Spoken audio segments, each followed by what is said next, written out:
Student says in their class, you know, my grandmother had you in class, and my mother had you, and now I'm here. And somebody says, yeah, I had that happen too. My grandmother had them too. And somebody said, how old are you? And I said, you've heard of dirt? There was a time before dirt. One of the interesting things about when you've lived a long time is you see certain epics over a lifetime. And since I have a birthday coming up in a couple of weeks, and I'm looking at numbers, which are rather scary. Have you ever looked at numbers and you think, like, that's interesting, but that's not me. That's exactly where I am. And I'm thinking there are times when I thought about our country and when has there been a lot of fear. And there have been a few times, and since I've been alive, that there's been times, and this is one of those times, there's a lot of fear. And I'm not going to lay it in any one particular lap. This is not a screed about one particular person or one particular list. There's just a lot of fear. And we've never talked about fear very, very much. And so I'd like to throw some things out this morning. I did some digging, and it turns out there are three kinds of fears, two of which you and I know. The third one caught me off guard, but it makes sense. There's actual and perceived fear. There's danger. You can perceive it. You can feel it. You know that. It gets you scared. If I saw a king cobra come in here right now, stand up like this and start looking around, I'd be scared witless. That's real fear. If I saw somebody come in with a black hood on and you couldn't see them in a mask, I would immediately have all kinds of alarms go off. That's a real and present danger, and you know that. We've all had those. There are other kinds of fears called phobias. And those are always interesting because they're irrational, but they're real. They are very, very real. The third kind of fear, which threw me for a moment, is like kind of awe and veneration.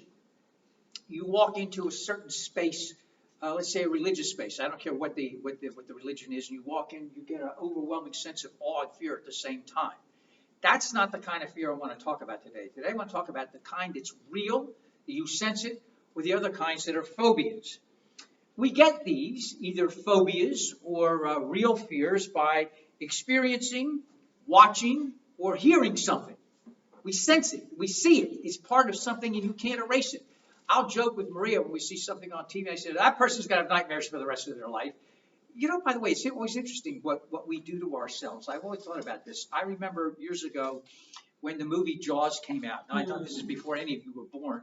And I remember we have scared ourselves. Why do we go to a movie to actually scare ourselves? Then you'll have images. I will never forget, ever, the move when these guys on the transom throwing stuff out the back, and this thing comes out of the water. And I thought to myself, ah! And I remember getting up out of the chair. He's going, ah! And the whole movie theater got up at the same time. And the people who were with me said, no more of that, please. And I was thinking, why do we do that? They're fears that you see. They're real. We experience it. We see it. They're things that lock into our system. Other kinds of fears come from traumatic experiences. And sometimes they are so traumatic they get buried, and it takes decades before they come out again. Some fears are cultural. If we lived in El Salvador, this is not a place you want to live right now. The amount of death squads and the amount of death that goes on a daily basis would appall us. You see bodies in the streets regularly.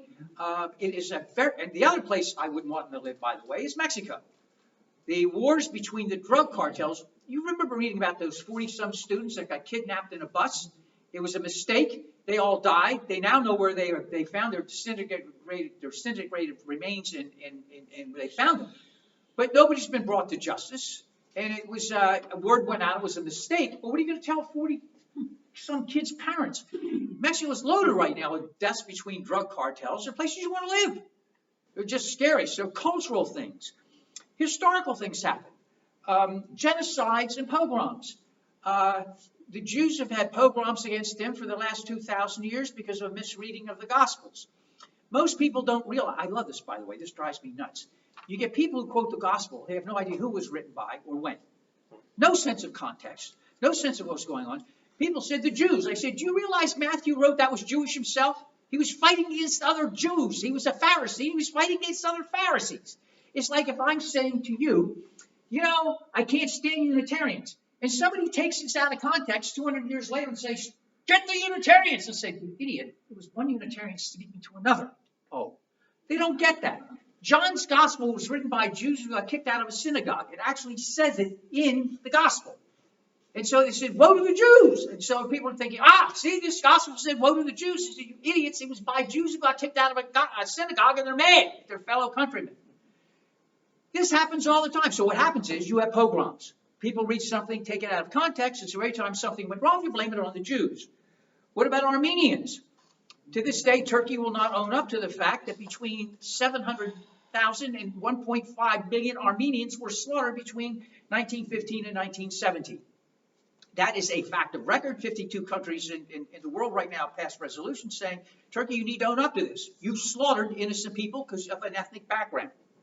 What about tribal groups? Hutus and Tutsis have still not worked that out in Rwanda.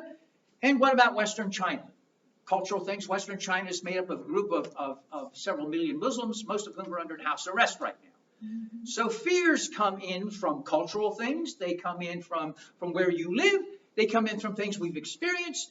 And just to make this real, I have some lists of things that are fears. See if any of you can identify this. Kids.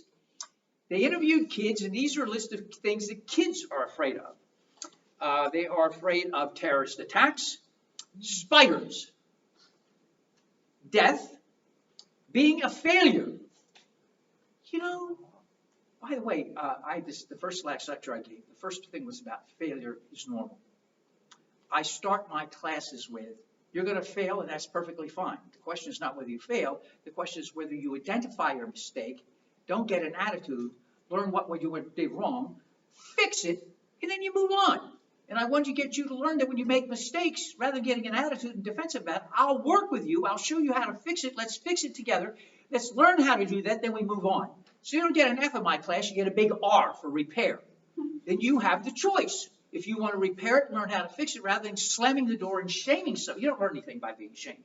I don't know whether psychology came from that. You're going to learn something, but you don't. You don't learn that way. All right, failure, criminal or gang violence, very real. Being alone is a thing the kids are afraid of. The future and nuclear war. Now, adults. That would be a couple of us in this room. Are we ready? Things that adults are afraid of. Flying. I know adults can't, they will not get on a plane. Okay. Heights. Some people are afraid of heights. Now, I have to tell you, I read this, clowns.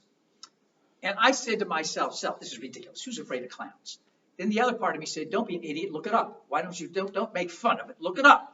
So I started seeing pictures of clowns. I got scared. Have you ever looked at a clown? Have you ever looked at some of these faces on clowns? These are not pleasant things. And I keep thinking of Stephen King's Pennywise. I looked at these clowns and I can see, I get it now. No. I got some of these things, they're scary. This is funny. This looks like something out of the grave that haunts you at night. I thought, this is not cool. I got clowns, I get that, okay? Intimacy. Why do you think people don't talk to each other anymore? You're on the text. You know, God forbid you ask somebody to call you. Oh, no, we're on the text. You text people. You keep people at a distance. Think about that. People say to me, what's it like having a very small congregation? I say, these people get to talk to each other. They get to know each other. Hello, where do you get to do that today right now? Everything is mass this, mass that, but you actually get to know one another. All right, death, rejection. People are afraid of other people. Failure again. Driving. By the way, there's nothing wrong with being afraid of driving. Going up 104th now is like being in an ancient chariot race in Rome. It is. And finally, snakes. Now, phobias are interesting. I don't want to make fun of phobias because they are very, very real. Let me tell you about two that are variations on a theme. One, does anybody remember a very famous Disney movie that came out July 18th, 1990? It involves a certain type of species, and it is the benchmark for those of you who have a certain phobia about this kind of thing. The hero, I don't know if you'd call this thing a hero, was nicknamed Big Bob. It really exists. I had my students look this up the other day in class because they thought I was joking, and they saw a picture of one of these things, and they freaked out, absolutely freaked out. It is called, well, let me give you, it has 16 eyes, and the leg span is roughly 10 inches. It is called a Goliath bird-eating tarantula. It is enormous. You can look it up. Here's your hand, and this thing is like next to your hand. And I remember the movie was called Arachnophobia. It's about this giant, they got one of these things, and it was a real thing. This was no CSI or GSI, where those things are they make. This was the real thing, Big Bob. And they had it on the thing, and they were petting this thing. And the guy had it on his shoulder, and the leg went up over his head. Over there, he said, they're very sweet. And the thing took up like, sweet. He said, well, it may give you a nip down there. Nip? What does that mean? The thing was huge. And I'm thinking, and why don't you see a big James Bond movie that one time where the thing was crawling up his arm? Didn't we remember that one? A big hairy thing. And I'm thinking, you don't have to worry about it. You'll be dead. Ah! Then this happened to me. I was walking the dogs one day. I don't know if you ever look at the ground when you walk.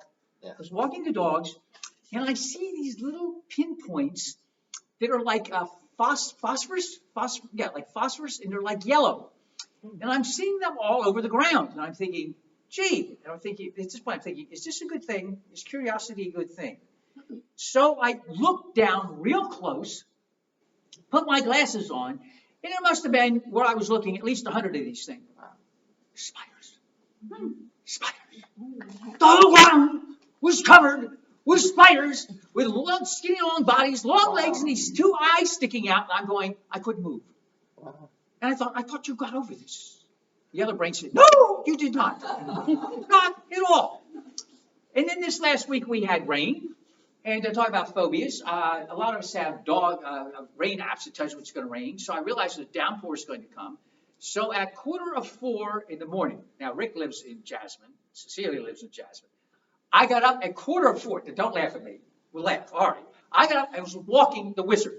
Sadie Maria will not get anywhere near her door if she senses there's going to be rain.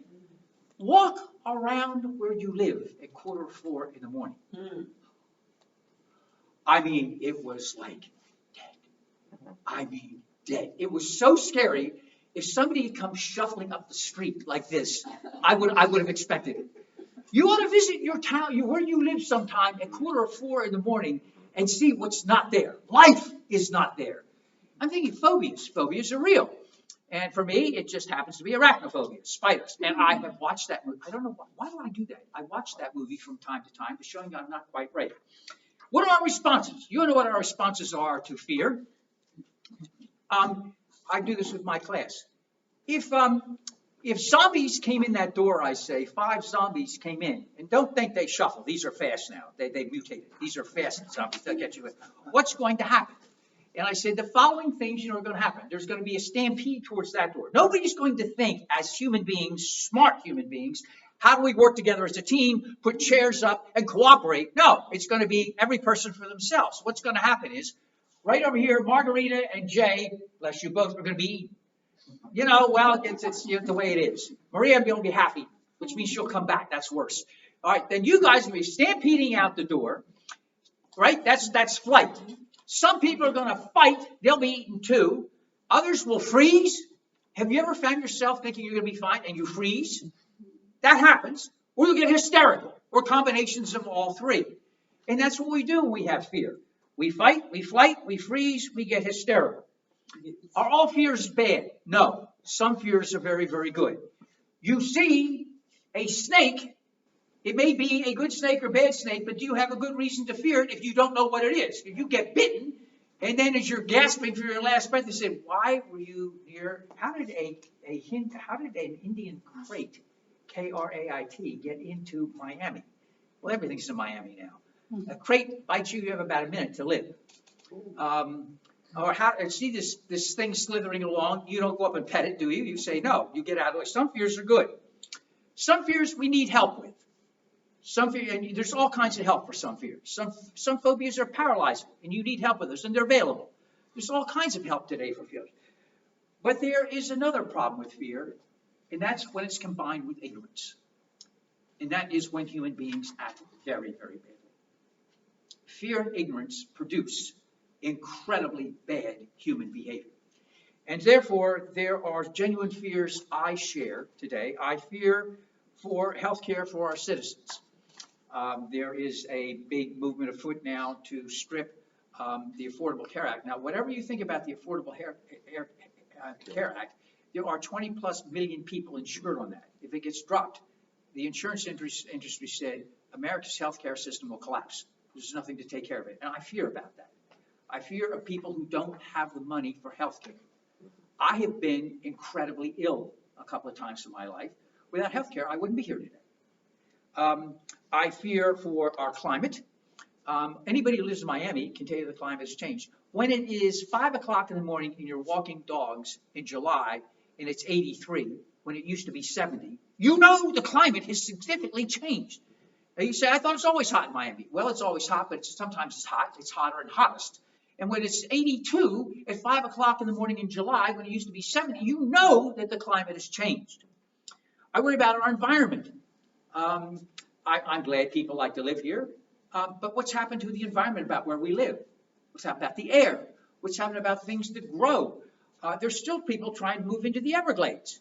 The Everglades are there for nature taking care of itself. I read that all these species have gone extinct in the last 20 years on this planet. I worry about that. I fear for us because something is out of balance. I also have a fear about greed. When I was young, that did happen once upon a time. It was Shrek time, long, long ago and far, far away. The 7 deadly sins, being a male and young, I thought it was lust. What little did I know? It's greed. It's not just America. It's everywhere. Money. And you know you can't take this stuff with you. I don't understand this. The Egyptians tried to take it with us, and their tombs were looted, most of them in a lifetime. You can't take it with you. But there is this thing about greed. Greed. Build more this, build more that, take that. Forget any kind of regulation. Take whatever you can, make the most money you can. And then what do? You die and left a mess behind. I worry about greed. Everybody wants to be able to pay the bills, have a little left over, but there's a difference between paying the bills and having a little left over and being absolutely insane about it. I fear for LGBTQs. There's a big thing now before the Supreme Court that says you can discriminate against anybody you want. Well, I thought this was a country for everybody. I thought this country was for everybody. And especially at a congregation like this, we know everybody came from someplace else. We know that. Everybody's done their DNA. I can take a look at people right here. I've seen people with Russian in background, Cuban in background, Dominican in background, Italian in background, Lithuanian in background. I can't remember if you have some German in you or not. My grandfather's full-blooded Mohawk. I go all around. So all of us came from, we all have things in us. I thought the country was unique and that everybody was welcome. People of the same gender have been in love with everybody forever. Let's be honest about that. And one of my students said, will you be honest? Have there ever been gay clergy? I said, this is a joke, right? They were very serious. He said, people of the same gender have been in love with people since day one. I hoped in this country we're over that. Did you realize people of different races couldn't marry until the late 60s? Here. And I fear for that. I fear for immigrants. This country was, by the way, we talk about immigrants. I would love all the Native Americans to get together and send everybody home. Think about that for a moment. Seriously. I would love to get all the Native Americans say, all right, a new law says we can send you all home. How would you like that? I worry about Muslims. What has anybody done? Because you've got some Muslim extremists, since when do we blame everybody else for the group, for a few extremists? I worry about Jews. Anti-Semitism. I said to my class when we studied Judaism, if you don't like Netanyahu, neither do 85% of the Jews in this country. Don't take out your anger on Israel and what they do with Palestinians and Netanyahu on the rest of the Jews in the country. That just simply doesn't make sense. And I worry about others. Who are others? Others who are different than us. We're all different. Did you look at us here today? Everybody here today is different. Different color eyes, different color skin, different color backgrounds. That's the way it is. So I don't understand this sudden fear about others. So what do we do about it? I'm suggesting that for people like you and me, even though we're small in number, it's time to unfreeze, time to get unhysterical, time not to run away, time to fight, to speak up, and to step up for the others and all those people who do not deserve irrational fear because of ignorance. I end with a very, very famous quote from a person some of you probably know by heart. In World War I, he was a famous U-boat commander. He sunk a lot of our ships.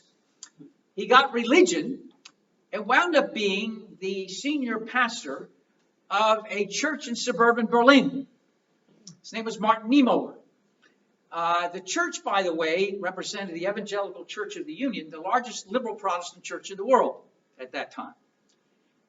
He led the fight against Hitler from that suburban congregation and wound up in concentration camp for 6 years. And when he came out, he looked like a non-human. There was almost nothing left.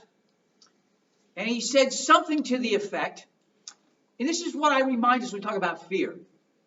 First, they came for the communists. I didn't speak up. I wasn't a communist. Then they came from the trade unionists. I didn't speak up because I wasn't a trade unionist. They came for the Jews. I didn't speak because obviously I wasn't a Jew.